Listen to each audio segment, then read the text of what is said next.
9ാം ക്ലാസ്സിൽ പഠിക്കുന്ന എൻ്റെ എല്ലാ മക്കൾക്കും ബയോളജി മൈ പാഷനിലേക്ക് സ്വാഗതം. ഞാൻ സൗമ്യ ഹരികൃഷ്ണ. നമുക്ക് സെൽ എന്ന ചാപ്റ്റർ കണ്ടിന്യൂ ചെയ്യാം. എൻ്റെ ചാനലിൽ ക്ലാസ് 9, 10, 11, 12ൻ്റെ എല്ലാ പോർഷൻസും, അതായത് 9, 10ൻ്റെ സയൻസും 11, 12ൻ്റെ ബയോളജി നീറ്റ് ലെവലും ലഭ്യമാണ്. ഇംഗ്ലീഷിലും മലയാളത്തിലും എല്ലാ ചാപ്റ്റേഴ്സും അവൈലബിൾ ആണ്. ഒരു സെല്ലിനെ കുറിച്ച് നമ്മൾ പറയുമ്പോൾ സാധാരണയായിട്ട് ഒരു സെല്ലിന് 3 ഫീച്ചേഴ്സാണ് ഉള്ളത്. ഒന്നാമതായിട്ട് അതിനെ ഡിഫൈൻ ചെയ്യുന്ന, അല്ലെങ്കിൽ അതിൻ്റെ കണ്ടൻസ് ഒന്നും പുറത്തു പോകാതെ ഒരു ഭിത്തി പോലെ അതിനെ കവർ ചെയ്ത് നിൽക്കുന്ന പ്ലാസ്മ മെംബ്രെയിൻ അല്ലെങ്കിൽ കോശസ്തരം. അതിന് അകത്തായിട്ട് ഒരു ജെല്ലി പോലത്തെ ഒരു സെമി ഫ്ലൂയിഡ് ജെല്ലി പോലത്തെ ലിക്വിഡ് ഉണ്ട്. അതിനെ പറയുന്ന പേരാണ് സൈറ്റോപ്ലാസം. ഇനി ആ സൈറ്റോപ്ലാസത്തിനകത്ത് ധാരാളം ചെറിയ ഓർഗനൽസ് ഉണ്ട്. അവയെല്ലാം ഓരോ മെംബ്രെയിൻ കൊണ്ട് കവർ ചെയ്തിട്ട് സെപ്പറേറ്റ് കമ്പാർട്ട്മെൻറ്റ് പോലെയാണ് വർക്ക് ചെയ്യുന്നത്. പിന്നെ വരുന്നതാണ് ന്യൂക്ലിയസ്. മിക്കവാറും എല്ലാ സെല്ലിനെയും മധ്യത്തിൽ, അല്ലെങ്കിൽ പ്ലാന്റ് സെല്ലിലാണെങ്കിൽ കുറച്ച് സൈഡിലായിട്ട് ഒരു പ്രോമിനൻ്റ് ആയിട്ടുള്ള ഒരു ന്യൂക്ലിയസ് കാണും. കാരണം ഈ ന്യൂക്ലിയസ് നമ്മുടെ സെല്ലിൻ്റെ മർമ്മമാണ്. നമ്മുടെ ശരീരത്തിൻ്റെ പ്രവർത്തനങ്ങളെല്ലാം നമ്മുടെ ബ്രെയിൻ അഥവാ മസ്തിഷ്കം എങ്ങനെ കൺട്രോൾ ചെയ്യുന്നു, അതുപോലെ ഒരു സെല്ലിൻ്റെ ഫങ്ഷൻസ് എല്ലാം ഈ ന്യൂക്ലിയസ് ആണ് കൺട്രോൾ ചെയ്യുന്നത്. അപ്പോൾ ഈ ന്യൂക്ലിയസിനകത്ത് എന്താണുള്ളത്? ന്യൂക്ലിയസിനകത്താണ് DNA എന്ന് പറയുന്നത് ഡീഓക്സി റൈബോ ന്യൂക്ലിക് ആസിഡ്. അതാണ് നമ്മുടെ ജനിതക മെറ്റീരിയൽ, അതായത് ജനറ്റിക് മെറ്റീരിയൽ എന്ന് പറയും. നമ്മുടെ എല്ലാ സ്വഭാവങ്ങളെയും നിയന്ത്രിക്കുന്നതിനുള്ള ഇൻഫർമേഷനാണ് ആ DNAയിലുള്ളത്. അത് നമുക്ക് എവിടെ നിന്നാണ് കിട്ടിയത്? നമ്മുടെ മാതാപിതാക്കളിൽ നിന്ന്. അപ്പോൾ അവരുടെ സ്വഭാവമാണ് നമുക്ക് കിട്ടിയിരിക്കുന്നത്. അപ്പോൾ ഇത് ഓരോ സെല്ലിൻ്റെയും അതായത് ഓരോ കോശത്തിൻ്റെയും ന്യൂക്ലിയസ് അഥവാ മർമ്മത്തിൻ്റെ അകത്തെന്തുണ്ട്? നമ്മുടെ ജനറ്റിക് മെറ്റീരിയൽ ഉണ്ട്. അപ്പോൾ അത് വളരെ ഇമ്പോർട്ടൻ്റ് ആണ്, അല്ലേ? പക്ഷേ എല്ലാ സെല്ലിലും ഈ 3 കാര്യങ്ങളുണ്ടോ? നമുക്കൊന്ന് പരിശോധിക്കാം. അപ്പം നമ്മുടെ NCERT ബുക്കിൽ 3 സെല്ലിൻ്റെ പടം തന്നിട്ടുണ്ട്, അല്ലേ? ആദ്യത്തെ ചിത്രത്തിൽ കാണിച്ചിരിക്കുന്നത് ഒരു ബാക്ടീരിയയാണ്. രണ്ടാമത് ഒരു പ്ലാന്റ് സെല്ല് തന്നിട്ടുണ്ട്. മൂന്നാമതൊരു ആനിമൽ സെല്ല്. എല്ലാത്തിൻ്റെയും പാർട്സ് ഇവിടെ മാർക്ക് ചെയ്ത് വെച്ചിട്ടുണ്ട്. അതേ തുടർന്ന് നമുക്കൊരു ചെറിയ ടേബിൾ തന്നിട്ടുണ്ട്. നമുക്കിനി ആ ടേബിൾ ഒന്ന് നോക്കിയാലോ?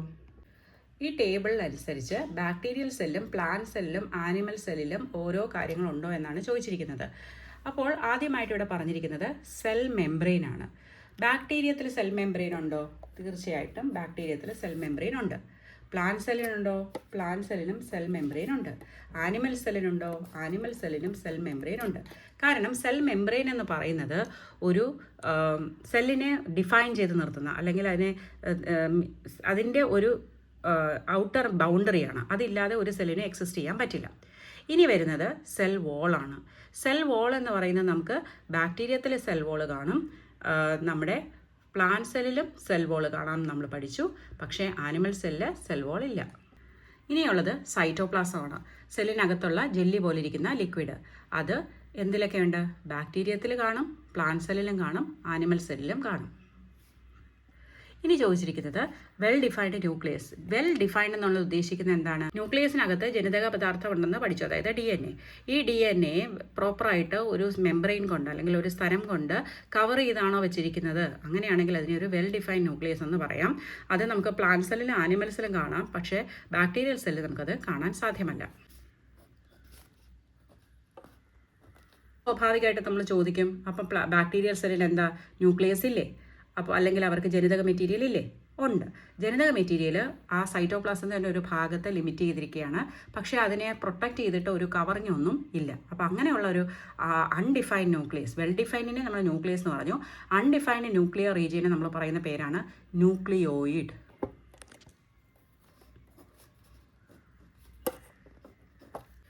ഇനി ലാസ്റ്റ് വരുന്ന പാർട്ടാണ് മെംബ്രെയിൻ ബൗണ്ട് ഓർഗനൽസ്. അപ്പോൾ മെംബ്രെയിനായിട്ടുള്ള ഒരു ന്യൂക്ലിയസ് പോലും ഇല്ലാത്ത ബാക്ടീരിയയ്ക്ക് മെംബ്രെയിൻ ബൗണ്ട് ഓർഗനൽസും ഇല്ല. അതേസമയം പ്ലാന്റ് സെല്ലിനും ആനിമൽ സെൽസിനും മെംബ്രെയിൻ ബൗണ്ട് ഓർഗനൽസ് ഉണ്ട്. വെൽ ഡിഫൈൻഡ് ന്യൂക്ലിയസ് ഇല്ലാത്തത് കൊണ്ട് തന്നെ ബാക്ടീരിയത്തിന് മെംബ്രെയിൻ ബൗണ്ട് ഓർഗനൽസും ആബ്സെൻ്റ് ആണ്. ബാക്ടീരിയൽ സെല്ലിന് വെൽ ഡിഫൈൻഡ് ന്യൂക്ലിയസ് ഇല്ല, മെംബ്രെയിൻ ബൗണ്ട് ഓർഗനൽസും ഇല്ല. അതുകൊണ്ട് അങ്ങനെയുള്ള സെൽസിനെ നമ്മൾ പ്രോ കാരിയോട്ടിക് സെൽസ് എന്ന് പറയും. പ്രോ എന്ന് പറഞ്ഞാൽ പ്രിമിറ്റീവ് എന്ന് വെച്ചാൽ പുരാതനമായിട്ട്. കാരിയോൺ എന്ന് പറഞ്ഞാൽ എന്താണ്? ന്യൂക്ലിയസിൻ്റെ മറ്റൊരു പേരാണ് കാരിയോൺ. അപ്പോൾ പുരാതനമായ അല്ലെങ്കിൽ പ്രാചീനമായ ന്യൂക്ലിയസ് ഉള്ളത്, അതായത് പ്രോപ്പർ ഒരു കവറിംഗ് ഉള്ള ന്യൂക്ലിയസ് ഇല്ല, അതിനെയാണ് പ്രോകാരിയോട്ടിക് എന്ന് പറയുന്നത്. ഇനി പ്രോകാരിയോട്ടിക് സെൽസിൽ അപ്പോൾ സെല്ലുലർ ആക്ടിവിറ്റീസ് ഒക്കെ എവിടെയായിരിക്കും നടക്കുന്നത്? അതിന് ഓർഗനൽസ് ഒന്നും ഇല്ലല്ലോ, അത് ഡയറക്റ്റായിട്ട് സൈറ്റോപ്ലാസത്തിൽ തന്നെയാണ് നടക്കുന്നത്. അതേസമയം പ്ലാന്റ്സിലും ആനിമൽസിലും വരുമ്പോൾ അവർക്ക് വളരെ ഡിഫൈൻഡ് ആയിട്ടുള്ള ന്യൂക്ലിയസ് ഉണ്ട്. അതായത് ജനറ്റിക് മെറ്റീരിയലിനെ കവർ ചെയ്ത് നല്ലൊരു സ്ഥലമുണ്ട്, മർമ്മസ്ഥലമുണ്ട്. അതിന് തുടർന്ന് മറ്റ് ഓർഗനൽസും എല്ലാം മെംബ്രെയിൻ ബൗണ്ടാണ്. അതുകൊണ്ട് തന്നെ ഓരോന്നും ഒരു കമ്പാർട്ട്മെൻറ്റ് പോലെ വളരെ എഫിഷ്യൻ്റായിട്ട് വർക്ക് ചെയ്യുന്നുണ്ട്. അതിനെ നമ്മൾ പറയുന്ന പേരാണ് യൂകാരിയോട്ടിക് സെൽ. യു എന്ന് പറഞ്ഞാൽ ട്രൂ എന്നാണ് അർത്ഥം, ക്യാരിയോൺ എന്ന് പറഞ്ഞാൽ ന്യൂക്ലിയസ്. അപ്പം ട്രൂ ആയിട്ടുള്ള ന്യൂക്ലിയസ് ആണ് അവിടെ ഉള്ളത്. ഇനി NCERTയിലെ ടേബിൾ കമ്പാരിസൺ പറയുന്ന അനുസരിച്ച് നോക്കിയാൽ പ്രിമിറ്റീവ് ന്യൂക്ലിയസ് പ്രോകാരിയോട്ടിക്കിൽ പ്രസൻ്റ് ആണ്, യൂകാരിയോട്ടിക്കിൽ ആബ്സെൻ്റ് ആണ്. ഒരു സെല്ലിൻ്റെ ഡയമീറ്റർ എന്ന് വെച്ചാൽ 1 to 10 മില്ലിമ്യൂ ആണ് പ്രോകാരിയോട്ടിക്, അഥവാ ബാക്ടീരിയ ആണ് typical example.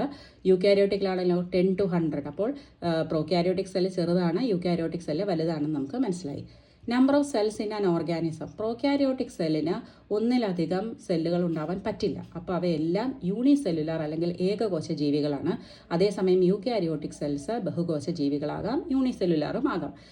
For example അമീബയ്ക്ക് nucleus ഉണ്ടല്ലോ, പക്ഷേ അമീബ ഏകകോശ ജീവിയാണ്. പാരമീഷ്യം, യൂഗ്ലീന, ക്ലാമിഡമോണസ് ഇവരെല്ലാം തന്നെ ഏകകോശ ജീവികളാണ്, പക്ഷേ അവർക്ക് ന്യൂക്ലിയസ് ഉണ്ട്, അത് യൂകാരിയോട്ടിക് ആണ്. ഇനി മെംബ്രെയിൻ മൗണ്ട് ഓർഗനൽസ് പ്രോകാരിയോട്ട് സെൽസിനില്ല, യൂകാരിയോട്ടിക് സെൽസിനുണ്ട്. മെംബ്രെയിൻ മൗണ്ട് ന്യൂക്ലിയസും പ്രോകാരിയോട്ടിനില്ല, യൂകാരിയോട്ടിനുണ്ട്. അപ്പോൾ മെംബ്രെയിൻ ബൗണ്ട് ന്യൂക്ലിയസ് ആണ് അഡ്വാൻസ്ഡ് ആയിട്ടുള്ള ക്യാരക്ടർ, അതില്ലെങ്കിൽ അത് പ്രിമിറ്റീവ് ആയിട്ടുള്ള ന്യൂക്ലിയസ് ആണ്.